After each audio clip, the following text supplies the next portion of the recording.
Cycling across the Pyrenees on that bad boy pales in comparison against the challenge I'm now facing. What's the objective then?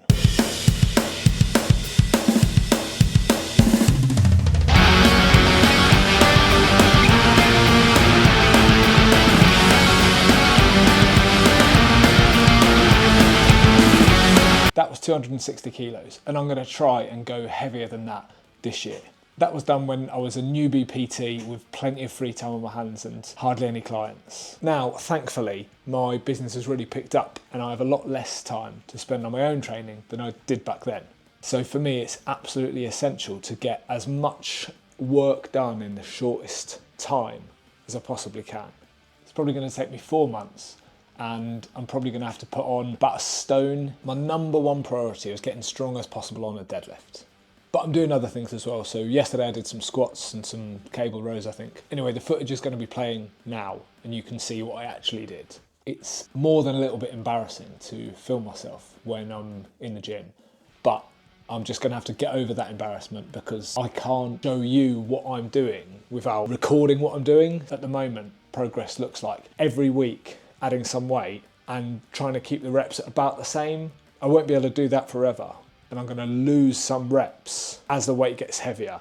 And because I'm training to get stronger, that's fine.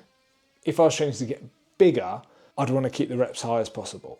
Now that I've got a few sessions under my belt, already I've had to adjust the time on one of my sessions. And I cocked up the order of 2 of the workouts. So I've basically done this week the wrong way around, which is fine in the first week. It doesn't matter about being perfect or getting things right from day one. It's much more important that I make progress across time. I've also made the first changes to my diet. So I cracked out the protein powder, because why not, and added 5 grams, which is 1 scoop of creatine every morning, because I know I'm going to have to put on some body weight to be able to pick something that heavy up. Whether that actually works or whether it's mostly a placebo, I don't really care. I'm eating all of my normal food, porridge for breakfast, pasta for lunch, pasta for dinner. But where I was having 65 grams of pasta, now I'm having 75 grams of pasta.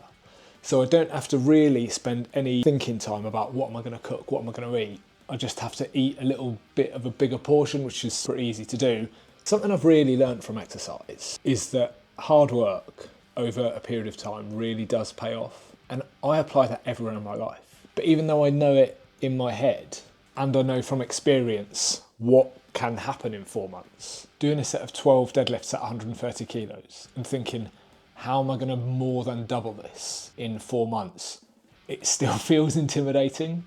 It still feels like I'm so far away from that goal. And I've never really found a way to distract myself from that. And I know it's a cliche, but I'm going to trust the process because that's what I did last time.